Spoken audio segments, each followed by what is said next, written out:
Hello warriors. एक प्रश्न खूप कॉमनली विचारला जातोय. आयुष्यामध्ये एवढे सगळे प्रॉब्लेम सुरू आहेत आणि याच्यामध्ये MPSCचा अभ्यास हे मॅनेज करणं खूप कठीण जातं आहे. खूप वॉरियर्स आहेत, खूप फिमेल वॉरियर्स आहेत. लहान बाळाला सांभाळून, घरची जबाबदारी पाहून आपल्याला आपला अभ्यास करायचा आहे. त्याच्यातच इतक्या जबाबदाऱ्या आणि अपेक्षा इतक्या जास्त असतात की हे सगळं मॅनेज करताना दमछाक होते. बरेचसे मेल वॉरियर्स पण आहेत, पण जसं की आपल्याला माहिती आहे की फिमेल्सला जरा जास्त सवय असते आपले प्रॉब्लेम्स जे आहेत ते शेअर करायची. आणि त्याच्यामुळे कदाचित असेल की जे काही प्रॉब्लेम्स आता माझ्यापर्यंत येते त्याच्यातून एक गोष्ट खूप कॉमनली लक्षात येते की इतके सगळे प्रॉब्लेम्स आहेत, इतका सगळा स्ट्रेस आहे, इतका सगळा ताणतणाव आहे. आणि याच्यामध्ये म्हणजे जिकडे आयुष्यच बिघडलेलं डोळ्यासमोर दिसतंय तिथे अभ्यास कसा करू, अभ्यासावरती कॉन्सन्ट्रेशन कसं करू, टाईम कसा मॅनेज करू, एनर्जी कशी मॅनेज करू. कारण सगळं करून जरी शेवटी अभ्यास करायचं ठरवलं तरी एनर्जी मॅनेज करता येत नाही. सो तुम्ही जर या प्रॉब्लेम्समधून जात असाल तर आजचा हा व्हिडिओ तुमच्यासाठी खूप हेल्पफुल ठरू शकतो. सगळ्यात पहिल्यांदा तर जे काही प्रॉब्लेम्स माझ्या निदर्शनास आलेले आहेत ते मी सगळे इथे लिहिलेत. आपण हवं तर यांना थोडंसं नंबरिंग करून घेऊयात आणि मग तुम्ही मला सांगा की याच्यातला कुठला प्रॉब्लेम जो आहे तो तुम्ही सध्या फेस करताय. सगळ्यात पहिला तर जो मला खूप कॉमनली सांगितलं जातं, घरात सतत भांडणं किंवा वाद जे आहेत ते होत आहेत, त्याचा अर्थातच अभ्यासावरती परिणाम होतो. दुसरा प्रॉब्लेम जो सांगितला जातो, जॉब किंवा बिझनेस करत आहे किंवा इतर काही जबाबदाऱ्या त्याच्यासोबत अभ्यास करायचा आहे. काही लोकांनी सांगितलं की घरची रिस्पॉन्सिबिलिटी आहे, मेल असतील फिमेल असतील, आणि त्याच्यासोबत अभ्यास मॅनेज करायचा आहे. आर्थिक परिस्थिती चांगली नाही आहे, त्याच्यातून मग ते जे टेन्शन येतं की पैशाचं पण बघायचं आहे आणि अभ्यास पण करायचा आहे.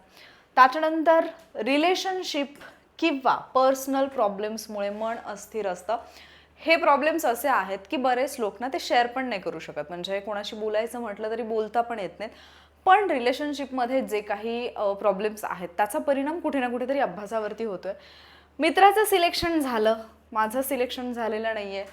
माझ्यासोबत अभ्यास करणारे जे आहेत ते छान सेटल झालेले आहेत किंवा माझ्यासोबत शाळेत असणारे जे मित्र आहेत ते छान सेटल झालेले आहेत, माझं अजून काहीच झालेलं नाही आहे. सगळ्यात महत्त्वाचा प्रॉब्लेम हा आहे की सगळ्या गोष्टी एका बाजूला राहतात पण वय जे आहे ते वाढत चाललेलं आहे. घरच्यांचा जे काही लग्नासाठी किंवा नोकरीसाठी प्रेशर आहे तो एक प्रॉब्लेम आहे. दिवसभर काम करून रात्री अभ्यासासाठी एनर्जीच राहत नाहीये आणि एखादा दिवस जर वाईट गेला तर पूर्ण स्टडी प्लॅन जे काही नियोजन केलेलं आहे ते सगळं बिघडतंय. आता या 10 प्रॉब्लेम्सपैकी कुठला प्रॉब्लेम तुम्ही सगळ्यात जास्त फेस करताय ना, त्या प्रॉब्लेमचा नंबर कमेंटमध्ये लिहा, म्हणजे मला एक आयडिया येईल की तुमच्यापैकी मॅक्झिमम लोक जे आहेत ते याच्यापैकी कुठल्या प्रॉब्लेममधून जात आहेत. याच्या व्यतिरिक्त जर तुमचा एखादा प्रॉब्लेम असेल तर तो तुम्ही स्पेसिफिक कमेंटमध्ये मेन्शन करू शकता. जर मी आत्ता त्याच्यावरती नाही बोलले तरी मी नेक्स्ट व्हिडिओमध्ये बोलेन. पण जर हे सगळे प्रॉब्लेम्स तुम्ही फेस करत असाल तर या सगळ्या प्रॉब्लेम्स म्हणजे याच्यातला कुठलाही एक प्रॉब्लेम किंवा मोर दॅन वन प्रॉब्लेम्स जर तुम्ही फेस करत असाल, या सगळ्या प्रॉब्लेमचा आउटपुट तुम्हाला काय मिळतंय? अभ्यास होत नाहीये, त्याचा अभ्यासावरती परिणाम होत आहे आणि तो जो परिणाम आहे हा निगेटिव्ह आहे. म्हणजे मला जे आउटपुट हवं आहे, मी जे स्वतःकडून अपेक्षा ठेवलेल्या आहेत की एवढा एवढा अभ्यास माझा झाला पाहिजे, आजच्या दिवसात माझं एवढं होईल, किंवा जो काही माझा स्टडी प्लॅन आहे, जे काही स्टडी टार्गेट्स माझ्या समोर आहेत हे सगळे होत नाही आहेत. आणि बऱ्याचदा याचा परिणाम असा होतोय, मी पाहिले की काही विद्यार्थी इतके फ्रस्ट्रेट होत आहेत की त्यांना समजतही नाही की आपण कोणाशी बोलतोय आणि आपण काय बोलतोय. म्हणजे तुमचे जे काही पर्सनल प्रॉब्लेम्स आहेत किंवा तुमचं जे ओव्हर थिंकिंग आहे, तुमची जी एन्झायटी आहे, हे तुम्ही दुसऱ्याच्या माथी मारण्यासाठी, दुसऱ्याचा प्लॅन कसा चुकीचा आहे, दुसऱ्याने कसं चुकीचं गाईड केलेलं आहे असं बऱ्याचदा बोललं जातं आणि हे आपल्या लक्षात येत नाही. त्याच्यामध्ये तुमचा दोष नाही आहे. बऱ्याचदा आपली सिच्युएशनच अशी असते की आपल्यालाच नाही समजत की आपण नेमकं काय करतोय. याच्यातही पुढे जाऊन काही स्टुडंट असे आहेत की आज मला काय अभ्यास करायचा आहे याच्यापेक्षा जास्त मला एक्झामपर्यंत काय काय करायचं आहे याचा इतका जास्त विचार करतात की ज्याच्यामुळे आज आउटपुट झिरो, आज काहीच होत नाही. ठीक आहे. सो याच्यातला कुठलाही प्रॉब्लेम जर तुमचा असेल तर तो मला कमेंटमध्ये नक्की सांगा. आता सगळ्यात महत्त्वाचं येतं, जर समजा तुमचा प्रॉब्लेम तुम्हाला याच्यापैकी कुठलाही प्रॉब्लेम येत असेल तर तुम्ही एका सायकलमध्ये अडकतात, एका लूपमध्ये अडकतात. हा लूप काय आहे? कुठलाही एक प्रॉब्लेम तुम्ही फेस केलाय, तो प्रॉब्लेम तुमच्या समोर आलाय. आता या प्रॉब्लेममुळे, उदाहरणार्थ माझी एक स्टुडंट आहे, त्यांनी सांगितलं की माझी दोन्ही मुलं जी आहेत ती आजारी आहेत. आता मला सांगा, एक आई म्हणून, एक पालक म्हणून या लहान मुलांची काळजी घेणं ही तिची जबाबदारी आहे. आणि ती जबाबदारी अशी आहे की ती टाळूही शकत नाही काही कालावधीसाठी म्हणा, किंवा कशीच ती टाळू नाही शकत. तिला ती जबाबदारी पूर्ण करून अभ्यास करायचा आहे. ठीक आहे. आता ही समस्या आली, या समस्येमुळे काय झालं, अभ्यास तिचा मिस झाला.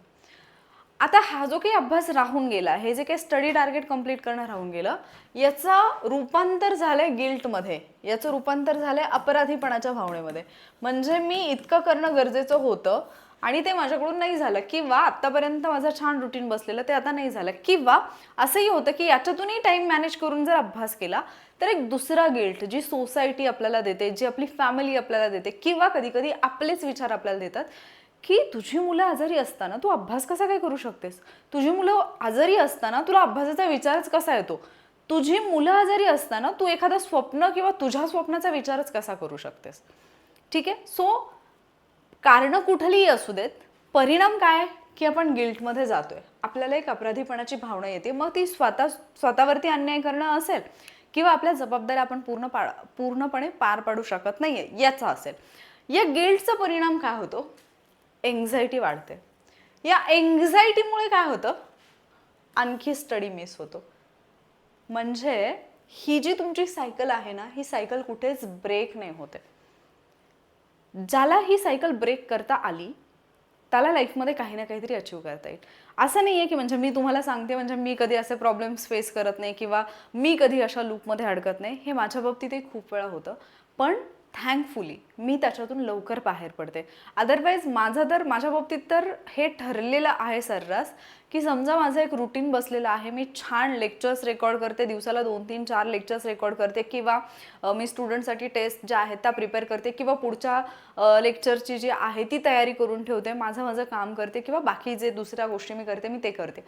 पण जर समजा काही कारणामुळे त्याच्यामध्ये जर अडथळा निर्माण झाला, की अचानक म्हणजे जी अपॉइंटमेंट ठरलेली नाही आहे, अशी एखादी अपॉइंटमेंट, अशा व्यक्तींना भेटणं ज्या व्यक्तींना भेटायचं आधी कुठेही माझ्या प्लॅनमध्ये नाही आहे, किंवा अचानकपणे काही गेस्ट जे आहेत, कोणी रिलेटिव्ह जे आहेत त्यांचं भेटणं असेल, तिथे वेळ जाणं, किंवा अचानक असा एखादा फंक्शन येणं जिथे ॲक्च्युली मला जायचं नाही आहे पण मला जावं लागणं, तर या गोष्टी मला सुद्धा अशा लूपमध्ये अडकवतात की त्याच्यानंतर मला फ्लोमध्ये यायला खरंच खूप वेळ जातो. म्हणजे जर समजा मी काल माझ्या अभ्यासाबद्दलचं सगळं काही केलेलं असेल आणि आज जर मी सकाळपासून दुसऱ्या कुठल्या तरी कामामध्ये दुसरीकडे जर मी बिझी असेन, तर परत मला जरी मी दुपारी वापस आले किंवा रात्री जरी परत आले तरी सुद्धा ना मला खूप तासांचा वेळ जातो परत त्या प्रोसेसमध्ये यायला, किंवा हे समजून घ्यायला की मी आधी काय करत होते. मला कम्प्लिटली माझी लिंक तुटल्यासारखं वाटतं. पण जेव्हा मी परत येते ना तर मग मी डबल स्पीडने काम करायचा प्रयत्न करते, कारण मला माहिती की याच्यापूर्वी ज्यावेळेला मी या लूपमध्ये अडकले त्यावेळेला माझं नुकसानच झालेलं आहे. मग जर तुम्हाला हे कळलं की आपण या लूपमध्ये अडकलो तर आपलं फक्त नुकसान होतंय, तर तुम्हाला समजेल की मी नेमकं काय करायला पाहिजे. मग याच्यासाठी सगळ्यात बेस्ट वे काय असतो, जर तुम्हाला ही सायकल तोडायची असेल, ज्या वेळेला एखादा प्रॉब्लेम लाईफमध्ये येतोय, सगळ्यात पहिली गोष्ट एक्सेप्ट करा. तुम्ही एक आई आहात, एक गृहिणी आहात, तुमची मुलं आजारी आहेत, किंवा तुमच्या घरामध्ये काहीतरी एक फंक्शन आहे, किंवा तुमच्या घरामध्ये कुणीतरी पाहुणे आलेले आहेत ज्यांना अटेंड करणं तुमचं काम आहे. पहिली गोष्ट तर एक्सेप्ट करा की आत्ता मला हा वेळ इथे देणं गरजेचं आहे. बस ज्यावेळेला तुम्ही एक्सेप्ट करता ना त्यावेळेला तुम्हाला होणारा त्रास हा थोडा कमी होतो. ठीक आहे. एक्सेप्ट केल्यानंतर ॲटलिस्ट मिनिमम टार्गेट जे आहे ते हिट करायचं लक्षात ठेवा. मग कसंही होईल. म्हणजे मी तुम्हाला लास्ट लेक्चरमध्ये पण बोलले की माझ्याच काही स्टुडंटपैकी म्हणजे जे डेली बेसिसवरती मला फीडबॅक देतात की मॅम आज एवढे स्टडी टार्गेट कंप्लीट झाले, कारण 90 डेज चॅलेंजमध्ये मी डेली बेसिसवरती पोल घेते. ॲटलिस्ट जेव्हापासून टार्गेट सुरू झाले, जेव्हापासून हे चॅलेंज सुरू झाले तेव्हापासून तरी. आणि मग त्याच्याखाली काही स्टुडंट जे आहे ते कमेंट करून सांगतात पण की आज या कारणामुळे अभ्यास नाही झाला, किंवा आज हे मागे राहिलं, किंवा मी असं कंप्लीट करत आहे, किंवा कोणाचं जर अगदी डे इझी गेलं असेल तरीसुद्धा त्यांचं एक असतं की ॲटलिस्ट मी थोडं तरी काहीतरी करेन. ठीक आहे. का? कारण जेव्हा तुम्ही थोडं म्हणजे अगदी थोडंसं का होईना, अगदी काहीच नाही झालं, 30-40 MCQ सॉल्व्ह करणं, PYQ सॉल्व्ह करणं इतकं जरी, किंवा एखादं लेक्चर पाहणं इतकं जरी तुम्ही करत असाल तरी तुम्ही त्या गिल्टमध्ये नाही जात. आणि तुम्ही जर गिल्टमध्ये नाही गेलं तर तुमची एन्झायटी वाढत नाही. ठीक आहे. आणि मग नेक्स्ट टाइम म्हणजे दुसऱ्या दिवशी किंवा काही वेळानंतर काही तासांच्या गॅपने जेव्हा तुम्हाला परत अभ्यासामध्ये यायचं असतं ना, तेव्हा तुम्हाला जास्त प्रॉब्लेम नाही, जास्त त्रास नाही होत. ठीक आहे. सो स्टडी तुम्ही कंटिन्यू करू शकता. मग आता याच्यासोबतच मला आणखी काही गोष्टी तुम्हाला सांगायच्या आहेत की काही प्रश्न विचारा स्वतःला. जेव्हा जेव्हा अशा लूपमध्ये अडकाल लाईफमध्ये, जे मी आता 10 प्रॉब्लेम सांगितले किंवा त्याच्या व्यतिरिक्तचे प्रॉब्लेम, असे कुठलेही प्रॉब्लेम तुमच्या लाईफमध्ये असतील, तरी ना 3 प्रश्नांची उत्तरं नेहमी स्वतःसोबत ठेवा. हे 3 प्रश्न नेहमी स्वतःला विचारा. माझ्या आयुष्यात सध्या काय आहे? ठीक आहे, जेव्हा मला माहिती असतं की आयुष्यामध्ये काय आहे आणि मला नेमकं काय हवं आहे, हे ज्यावेळेला मला क्लिअर असतं ना, त्यावेळेला मला काय करायला पाहिजे हे क्लिअर होतं. म्हणजे जर समजा तुम्ही आत्ता एक अशी व्यक्ती असाल जिला आत्ता जे सध्या चालू असलेलं आयुष्य आहे ते बदलायचं आहे, ते त्रासदायक वाटते, त्याच्यामध्ये कितीतरी गोष्टी अशा आहेत ज्या माझ्या आयुष्यामध्ये हव्यात किंवा ज्या मी इमॅजिन केलेल्या आहेत, मला ज्या पद्धतीची लाईफ जगायची आहे त्या पद्धतीच्या नाही आहेत. मग तुम्हाला कळतं, म्हणजे हे काय आहे ज्यावेळेला कळेल ना, त्यावेळेला तुम्हाला कळतं की काय हवं आहे मला, कुठली गोष्ट जी मला स्वस्थ नाही बसू देते, कुठली गोष्ट जी मला काही करून अचीव करायची आहे, काय आहे असं ते की जे मला ॲट एनी कॉस्ट पाहिजेच आहे. मग ती तुमची ड्रीम पोस्ट असेल, मग मे बी तुम्हाला ड्रीम पोस्ट नको असेल, पण तुम्ही लाईफमध्ये एक असा काहीतरी धक्का खाल्लेला आहे की ज्याच्यामुळे तुम्हाला लाईफमध्ये असं काहीतरी कमवायचं आहे की त्याच्यातून तुम्ही सावराल, किंवा त्याचा एक बदला म्हणून असेल, किंवा तुम्ही आयुष्यामध्ये ज्या पण गोष्टी आत्तापर्यंत एक्सपिरियन्स केलेल्या आहेत, आयुष्याने जी तुमची परीक्षा घेतलेली आहे, तुमच्या फॅमिलीची घेतलेली आहे, तुम्हाला त्याच्यातून स्वतःलाही बाहेर काढायचं आहे, तुमच्या फॅमिलीलाही बाहेर काढायचं आहे. प्रत्येकाची ही सिच्युएशन वेगळी वेगळी असू शकते. आणि मग स्वतःला प्रश्न विचारा की आता मी काय करायला पाहिजे. आणि हे जे उत्तर असेल ना, म्हणजे हे हवंय, जे हवंय त्याच्यासाठी काय करायला पाहिजे, हे जे उत्तर असेल ना, त्याच्यावरची ॲक्शन लगेच घ्या. याच्यासाठी एक रूल सांगते मी तुम्हाला, 5 सेकंड रूल. ठीक आहे, जो मी अलीकडे थोडा फॉलो करायला लागले. जर समजा एखादी गोष्ट मला करायची आहे, मला माहिती की ते करणं इम्पॉर्टंट आहे, पण बऱ्याचदा काय होतं ना, आपण उठायलाच तयार नसतो आपल्या जागेवरून, म्हणजे आपलं जे काही सुरू आहे त्याच्यात तिथून बाहेर पडायला तयार नसतो.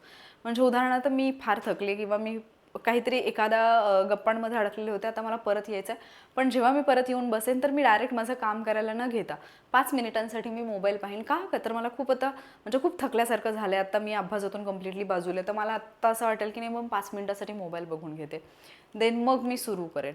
इथे 5 सेकंड रूल जो आहे तो अप्लाय करायचा. असं इमॅजिन करा की तुम्ही एका लोकांच्या घोळक्यामध्ये उभारलेले आहात आणि ऑल ऑफ सडन काउंट सुरू होते, 5 4 3 2 1 गो, आणि सगळे लोक पळायला लागतात जे तुमच्यासोबत आहेत. तुम्ही तिथे उभे नाही राहणार. जरी तुम्हाला माहिती नसेल ही रेस आहे, नाही हे लोक का पळतात, काही जरी माहिती नसेल तरी सुद्धा ज्या वेळेला 1 अँड गो असं म्हटलेलं तुम्ही ऐकाल आणि बाकी लोक पळतात हे तुम्ही पाहाल, तर तुम्ही पळायला लागाल. कारण तुम्हाला असं वाटेल की यावेळेला मी पळणं गरजेचं आहे, सगळेच जण पळतात. सो तुमच्या मेंदूला ही एक सवय लावा, ॲटलिस्ट दिवसातून 3 वेळा हा जो रूल आहे तो फॉलो करायचा. म्हणजे काय करायचं, जर समजा तुम्हाला एखादं काम, समजा तुमची जी काही रिस्पॉन्सिबिलिटी आहे, जे काही टेन्शन आहे त्याच्यामध्ये तुम्ही अडकले, ठीक आहे, पण त्याच्यातून तुम्ही फ्री झालं, तुम्ही आता अभ्यासाला बसणं गरजेचं आहे, किंवा तुम्ही ओव्हर थिंकिंगमध्ये अडकलेले आहात. ओव्हर थिंकिंग आणि एन्झायटीमधून कसं बाहेर पडायचं याच्यावरचा व्हिडिओ मी ऑलरेडी दिलेला आहे. समजा तुम्ही त्याच्यामध्ये अडकलेले आहात, देन जस्ट आपल्या ब्रेनला ना एक ॲक्शनवाला एक काय म्हणतो आपण त्याला, की एक कमांड द्यायची, 5 4 3 2 1 गो, आणि या गोला लगेच उठायचं आणि अभ्यासाला बसायचं. 2 ते 3 वेळा दिवसातून करा. सुरुवातीचे 2-3 दिवस हे तुम्हाला थोडंसं कृत्रिम वाटेल, पण त्याच्यानंतर तुमच्या मेंदूला अशी सवय होईल की तुम्ही 5 4 3 इतकं म्हणेपर्यंत तुमच्या मेंदूला कळेल की मला उठून आत्ता काय करायचं आहे, आणि तुम्ही ती गोष्ट करायला लागाल. सो हे ॲटलिस्ट ट्राय करून पहा. याच्याबरोबर आणखी एक गोष्ट मला फार महत्त्वाची सांगायची आहे तुम्हाला, की आपल्याला आपले प्रॉब्लेम्स जे आहेत, आता तुमची लाईफ आहे, तुमच्या लाईफमध्ये काय प्रॉब्लेम्स आहेत, तुमच्या प्रायोरिटी काय आहेत तुम्हाला माहिती आहे. 10 लाख प्लस स्टुडंटचे फॉर्म आलेले आहेत एक्झामसाठी. आपल्याला माहिती नाही की 10 लाख लोक एक्झाम देतील की नाही. आपण हा आकडा अगदी हाफ करूयात. हे जे 5 लाख स्टुडंट आहेत जे एक्झाम देणार आहेत, ऑनेस्टली लगेच कमेंटमध्ये मला या प्रश्नाचं उत्तर द्या. या 5 लाख विद्यार्थ्यांच्या बाबतीत असं असेल का, या 5 लाख मधला एक तुम्ही सोडून द्या, बाकीचे जे आहेत, या विद्यार्थ्यांच्या बाबतीत असं आहे का, तुम्हाला असं वाटतं का की यातले 100% विद्यार्थी जे आहेत यांच्या आयुष्यात कसला कुठलाच काहीच प्रॉब्लेम नाही आहे, त्यांची लाईफ एकदम अशी जबरदस्त छान सुंदर अशी आहे, आणि जस्ट त्यांना काहीतरी करायचं म्हणून ते ही एक्झाम देत आहेत? ऑनेस्टली सांगा, तुम्हाला असं वाटतं? हे जे 5 लाख लोक असतील ना, या 5 लाख लोकांचे 5 लाख प्रॉब्लेम असतील, कदाचित त्याहून जास्त. बट तरी सुद्धा हे आपल्या स्वप्नासाठी लढतायत. तरी सुद्धा हे आपला प्रॉब्लेम बाजूला ठेवून आपल्या अभ्यासाला प्रायोरिटी बनवतात. तरी सुद्धा हे लोक स्वतःला हिंमत देतात. तरी सुद्धा हे लोक परत एकदा उठून उभं राहतात. तरी सुद्धा हे लोक स्वतःला सांगतात की मला माझं आयुष्य बदलवायचं असेल, मला माझं स्वप्न पूर्ण करायचं असेल, तर मी आत्ता उठून अभ्यास करणं गरजेचं आहे. मग जर हे 5 लाख लोक जे ऑलरेडी प्रॉब्लेम्स फेस करतायत आणि तरीही स्वतःच्या स्वप्नासाठी झगडतायत, मग मी का नाही? हा प्रश्न स्वतःला विचारा. जेवढे लोक ही एक्झाम देणार आहेत, या प्रत्येकाची एक वेगळी लाईफ आहे. त्यांच्या लाईफमध्ये वेगळे प्रॉब्लेम्स सुरू आहेत. जेवढे लोक सिलेक्ट होतील, त्या सिलेक्ट होणाऱ्या प्रत्येक व्यक्तीचा एक संघर्ष असेल. फार क्वचित लोक आपल्याला अशी बघायला भेटतात की ज्या लोकांनी फार कमी संघर्ष केला, ज्यांना सगळं काही मिळालं आणि तरीसुद्धा ते एक्झाम, म्हणजे त्यांनी एक्झाम जस्ट एक स्वप्न आहे म्हणून दिली आणि ते क्वालिफाय झाले. खूप कमी लोक आहेत. तुम्ही जेवढ्या सक्सेसफुल लोकांच्या स्टोरीज ऐकतात, तुम्हाला मॅक्झिमम स्ट्रगल ऐकायला मिळतो, पण ते त्यांच्या स्ट्रगलला सक्सेसमध्ये कन्वर्ट करतात. मग मी का नाही करू शकणार? हा प्रश्न स्वतःला विचारा. तुम्ही बिलकुल कमजोर नाही आहात. तुम्ही एकतर स्वतःहून तसं बोलून स्वतःला कमजोर केलेलं आहे, किंवा तुमचं जे एन्व्हायरमेंट आहे त्याने तुम्हाला तसं बनवलेलं आहे. आणखी एक गोष्ट मी सांगेन तुम्हाला, तुम्ही ज्या लोकांसोबत बोलताय, ज्या लोकांना भेटताय, ज्या लोकांसोबत तुमची मैत्री आहे, ज्या लोकांसोबत तुम्ही जास्तीत जास्त टाईम स्पेंड करताय, हे लोक निवडताना फार काळजीपूर्वक निवडा. का माहिती आहे? मी सुद्धा मागच्या काही महिन्यांपूर्वी अशा एका म्हणजे थिंकिंगमध्ये अडकले. बिकॉज मी ज्या लोकांसोबत थोडा एक्स्ट्राचा टाईम स्पेंड करायला लागले होते, त्या लोकांकडून माझ्या लाईफबद्दलचे ओपिनियन आहेत, किंवा माझी जी स्वप्न आहेत, किंवा मी जे काही करायचं म्हणते, या गोष्टीबद्दल मला फारसा पॉझिटिव्ह फीडबॅक नाही मिळाला. आणि एक जे चाकोरीतलं आयुष्य असतं ते किती छान आहे, ते किती सुंदर आहे, ते किती सेफ आहे, हे मला परत परत वारंवार ऐकायला मिळायला लागलं. आणि जरी मला ते चाकोरीबद्ध आयुष्य नको असलं, जरी मी काहीतरी माझ्या फॅमिलीमध्ये वेगळं करायचा प्रयत्न करत असेल, जरी मी त्याच्यासाठी धडपडत असेल आणि मला त्याच्यावरती जरी 100% विश्वास असेल, तरी सुद्धा त्याचा परिणाम असा झाला की मी जे माझं 100% माझ्या कामामध्ये द्यायला पाहिजे ते मी नाही देऊ शकले. आणि त्यावेळेला जे काही माझं थिंकिंग थोडंफार निगेटिव्ह झालं, किंवा त्यावेळेला जे काही माझं थिंकिंग असं झालं की नाही होणार का, मग मी ज्या गोष्टींचा विचार करते त्याच्यात मी सक्सेसफुल नाही होणार का, मग माझ्यासाठी एक सेफ ऑप्शन म्हणून हे आहे की बाबा मी यूट्यूबवरती काहीतरी करते, मग हे पण नाही चालणार का. आणि त्याचे परिणाम जे आहेत ते पुढच्या काही कालावधीमध्ये मला दिसले सुद्धा. कारण त्याच्यानंतर माझे सबस्क्रायबर जे आहेत, जे म्हणजे आधी खूप वेगाने वाढत होते, तो सबस्क्रायबर काउंट कुठेतरी असा स्टॉप झाल्यासारखा झाला की सबस्क्रायबर पण वाढत नव्हते. आणि मी मेहनत तर घेते, पण मला समजेच ना की त्याचा रिझल्ट काय येत नाही आहे. सो आपण ज्या लोकांसोबत राहतो ना, आपण तसा विचार करायला लागतो. एक साधं सिंपल उदाहरण देऊ. तुम्ही एक टॉपिक अभ्यासलात, उदाहरणार्थ मी सार्वजनिक वित्त हा टॉपिक घेते, कारण सध्या आपण इकॉनॉमिक्सचा प्लॅन पाहिलाय ना. समजा तुम्ही सार्वजनिक वित्त हा टॉपिक अभ्यासलात, तुम्हाला असं वाटलं की हा टॉपिक काय इझी आहे, किती इंटरेस्टिंग आहे, किती मस्त टॉपिक. पण त्याच वेळेला जेव्हा तुम्ही ग्रुप ओपन केला, तुम्ही ज्या पण स्टडीच्या ग्रुपमध्ये आहात वगैरे, तिथे तुम्हाला जवळपास 10 लोक असं म्हटले की बापरे, सार्वजनिक वित्त एवढा महत्त्वाचा आहे, पण इतका अवघड आहे ना. त्या मुमेंटला तुमचा मेंदू विचार करायला लागतो की सार्वजनिक वित्त खरंच अवघड आहे का, मला तो सोपा वाटला, माझं काहीतरी मिस तर होत नाही आहे ना, माझं काहीतरी चुकलं तर नाही आहे ना, माझं काहीतरी राहून तर नाही ना गेलं, कुठली तरी एक अवघड कन्सेप्ट माझ्याकडून वाचायची राहून नाही ना गेली, की मी खूपच लाईटली घेतले, की मी फारच वरवरचं वाचले, मला तो इझी कसा काय वाटला. हा डाऊट तुम्हाला यायला लागतो. का? कारण बाकीचे 10 लोक त्याला अवघड म्हणत आहेत. आणि हे कॉमनली होतं. आपण ज्या सर्कलमध्ये राहतोय, आपण बऱ्याचदा त्यांच्यासारखा विचार करायला लागतो. बऱ्याचदा नाही, ऑलमोस्ट आपण त्यांच्यासारखाच विचार करायला लागतो. पण हेही तितकंच खरं आहे की आपल्याला प्रत्येक वेळेला आपलं सर्कल चेंज करणं पॉसिबल नसतं. म्हणजे बऱ्याचदा तर आपल्या फॅमिलीतलेच लोक असतात जे निगेटिव्ह बोलतील, किंवा जे आपल्याला हे सांगतील की हे नाही होणार, किंवा ते आपल्याला सांगतील की हे कसं कठीण आहे. मग अशा वेळेला काय करायचं? अशा वेळेला मॅक्झिमम टाईम तुम्हाला, म्हणजे ज्यावेळेला स्वतःसाठी वेळ मिळतोय, मेडिटेशन करणं असेल किंवा एखादा पॉडकास्ट ऐकणं असेल, एखादा असा व्हिडिओ ऐकणं असेल जो व्हिडिओ तुमच्या स्वप्नाच्या दिशेने जाण्यासाठी तुम्हाला मदत करेल, तो तुम्हाला एक डिरेक्शन देईल, असे व्हिडिओज पाहणं किंवा अशा लोकांची भाषणं ऐकणं, अशा लोकांचे मनोगत असणारे जे व्हिडिओज आहेत ते ऐकणं, त्यांचे पॉडकास्ट, त्यांचे इंटरव्ह्यू ऐकणं, हे करा. खूप फरक पडतो यामुळे लाईफमध्ये, खूप म्हणजे भयंकर फरक पडतो. कारण मी माझ्या लाईफमध्ये ते बदल एक्सपिरियन्स करत आहे सध्या. मला ज्या गोष्टीमध्ये, ज्या ठिकाणी मला कामं करायची, म्हणजे माझ्या चॅलेंजमधल्या स्टुडंटसोबत, I think prove yourself चॅलेंजमधल्या स्टुडंटसोबत ही गोष्ट मी बोलले मागच्या महिन्यामध्ये किंवा 15 दिवसांपूर्वी, की मी ज्या एका स्वप्नाच्या मागे धावतीये किंवा धावत होते, जे मला एक्झॅक्टली जर लिहायला सांगितलं की नेमकं काय स्वप्न आहे, ते मला आत्ता रिसेंटली सापडलं. सो बऱ्याचदा आपल्यालाही माहिती नसते की आपल्याला नेमकं काय हवं आणि आपण कशाच्या मागे धावतोय. सो क्लॅरिटी ही इतकी इम्पॉर्टंट आहे आणि बऱ्याचदा क्लॅरिटी नसल्यामुळे आपण त्या लूपमध्ये अडकून पडतोय. आणि त्याहूनही महत्त्वाचं की आपल्याकडे ती ॲबिलिटी असताना सुद्धा आपण ती ॲबिलिटी कधी ओळखूच शकत नाही.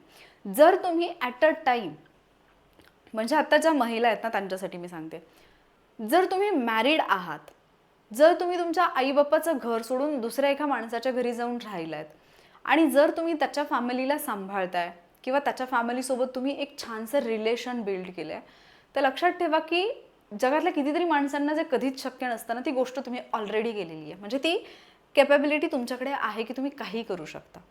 जर तुम्ही एक आई असाल आणि लहान बाळाला सांभाळत असाल, तर मला असं वाटतं की आई नसणारी जेवढे पण लोक आहेत ना, ते जे करू शकत नाहीत ना, किंवा त्यांच्याकडे जे पेशन्स असूच शकत नाहीत, त्यांच्याकडे जी स्ट्रेंथ असूच शकत नाही, ती ऑलरेडी तुमच्यात आहे, फक्त तुम्हाला त्याची जाणीव नाही आहे.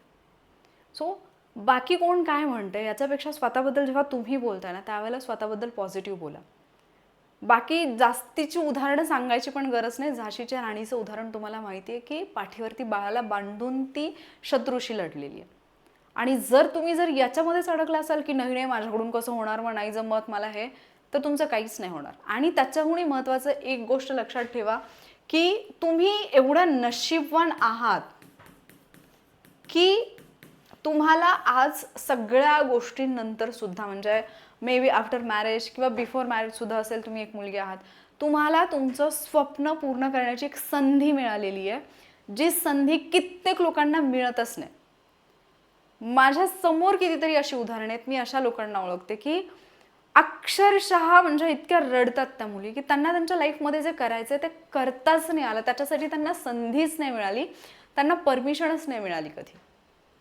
जर तुमच्याकडे एक असं आयुष्य आहे की जिथे ॲटलिस्ट तुमच्याकडे चान्स आहे, तो चान्स अजिबात मिस करू नका. आणि अशा फालतू कारणांसाठी तर अजिबात मिस करू नका, जी टेम्पररी आहेत, जी अगदी क्षुल्लक आहेत किंवा जी काही कालावधीसाठीच तुमच्या लाईफमध्ये आहेत. कदाचित तुम्ही त्यांना इग्नोर केलं तर ती जी कारणे ती आपोआप दूर होणार आहेत, ते जे प्रॉब्लेम्स आहेत ते आपोआप दूर होणार आहेत.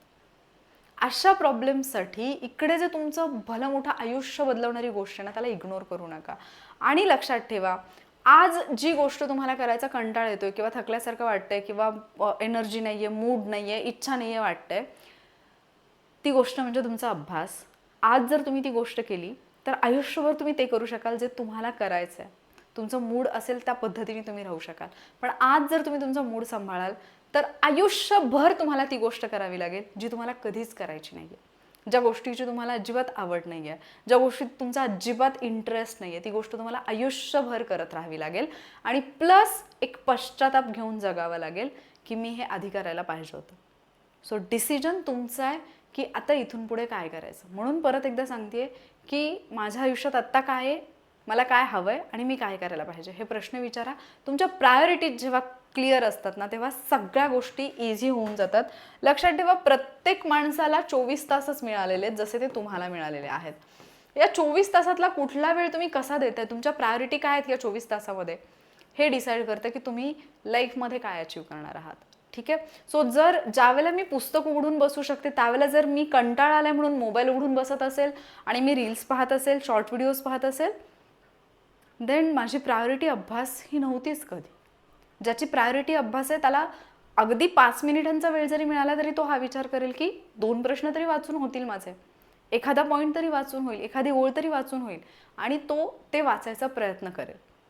पण ज्याची प्रायोरिटी अभ्यास किंवा स्वप्न ही नाहीच आहे, तो मग ओव्हर थिंकिंग, काहीतरी स्ट्रेस, नसलेले प्रॉब्लेम्स क्रिएट करणं याच्यामध्ये अडकून पडेल. आता तुम्हाला डिसाईड करायचं की तुमची प्रायोरिटी काय. ठीक आहे.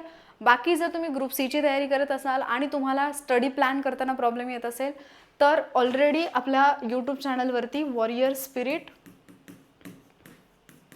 ग्रुप सी 2026 ही एक प्लेलिस्ट किंवा कोर्स अवेलेबल आहे, ज्याच्यामध्ये मी ऑलरेडी पॉलिटीचा प्लॅन दिलेला आहे, जॉग्राफीचा प्लॅन दिला आहे, सायन्सचा प्लॅन दिला आहे, हिस्ट्रीचा प्लॅन दिला आहे, इकॉनॉमिक्सचा प्लॅन दिला आहे. हे GSचे सब्जेक्ट कसे कंप्लीट करायचे, किती दिवसांमध्ये ते कंप्लीट होऊ शकतात याचा कंप्लीट प्लॅन दिला आहे. And let me tell you, ज्यांना असं वाटतं की तुम्ही कुठल्या बेसिसवरती सांगितलं आणि तुम्ही पूर्वपरीक्षा पास झाल्या का, 2018, 2019, 2022, 2023 आणि आत्ता रिसेंटली झालेली 2025 या सगळ्या पूर्वपरीक्षा मुख्य परीक्षा मी दिलेल्या आहेत. ठीक आहे. सो हा डाऊट नका डोक्यात ठेवू की तुम्ही कुठल्या बेसिसवरती सांगताय. हे स्टडी प्लॅन जे मी तुमच्यापर्यंत घेऊन येते हे कधी ना कधीतरी फॉलो केले, त्याचा फायदा झाला, त्याच्यातून पास झाली म्हणून तुमच्यापर्यंत घेऊन आली. ठीक आहे. देन करंट अफेअर्सचा अभ्यास कसा करायचा, कुठून कुठंपर्यंत करायचा, जे आपण प्रेडिक्ट नाही करू शकत आहे तर त्याच्यासाठी काय करायचं हे सगळं करंट अफेअर्सच्या एका लेक्चरमध्ये सांगितले. ते लेक्चर पण तुम्हाला दिलेलं आहे.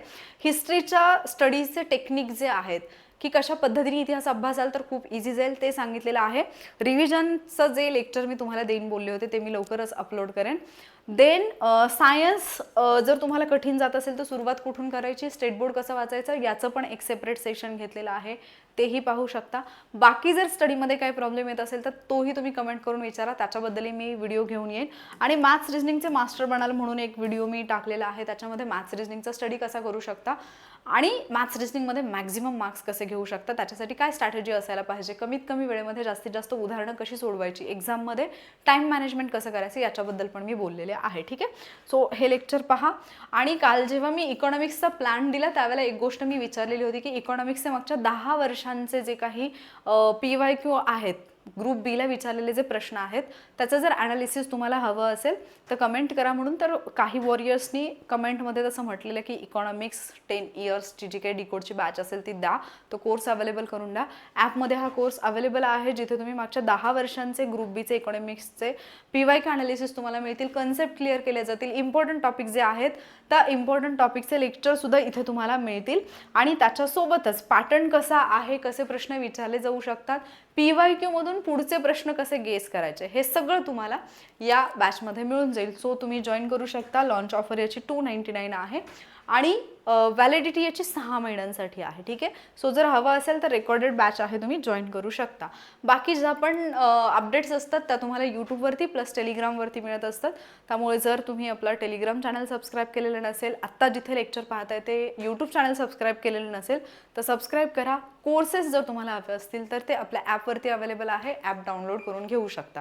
बाकी जो पण प्रॉब्लेम तुम्हाला स्टडीमध्ये येतोय तो तुम्ही कमेंट करून विचारू शकता. लाईफमधल्या प्रॉब्लेम्सबद्दल पण मी मोस्टली बोलते. बऱ्याचशा लोकांना असं वाटतं की तुम्ही MPSCचं शिकवताय तर का बोलतात, तर लक्षात घ्या की काय ना की तुम्ही एक MPSC ॲस्पिरंट तर आहात पण त्याच्यासोबतच एक पॅरलली जे तुमचं दुसरं आयुष्य सुरू असतं ते प्रॉब्लेम्स कसे डील करायचे हा आपला सगळ्यात मोठा प्रॉब्लेम असतो. आणि शिवाय या गोष्टीवरती मी आत्तापर्यंत ज्या पण लोकांना गाईड केलेलं आहे, ज्या पण लोकांसोबत मी बोललेले आहे किंवा ज्या पण लोकांना थोडंफार काही सल्ला देण्याचा प्रयत्न केला आहे त्यांना त्याच्यातून फायदा झालेला आहे म्हणून या गोष्टी बोलत असते. माझ्या खूपशा स्टुडंटना अशा प्रॉब्लेम्समधून बाहेर येण्यासाठी खूप जास्त हेल्प झाली आहे. ते एक सक्सेसफुल आणि छान लाईफ सध्या जगत आहेत. त्यामुळे असे सल्ले मी देते किंवा अशा पद्धतीचे जे प्रॉब्लेम्स असतात त्याच्याबद्दल गाईड करते. ठीक आहे. सो जर तुम्हाला आजचं हे लेक्चर हेल्पफुल वाटलं असेल, कुठेतरी तुमचा प्रॉब्लेम सॉल्व्ह करणारा वाटला असेल तर व्हिडिओला लाईक आणि शेअर नक्की करा. बाकी काही डाऊट असतील तर कमेंटमध्ये विचारू शकता, त्याच्याबद्दलचा व्हिडिओ किंवा तुमचा डाऊट कमेंटमध्येच रिप्लाय करून सॉल्व्ह करण्याचा मी नक्की प्रयत्न करेन. आणि बाकी जर हेल्पफुल वाटत असतील व्हिडिओज तर चॅनलला सबस्क्राईब नक्की करा. लवकरच भेटूयात आपण पुढच्या लेक्चरमध्ये. थँक्यू.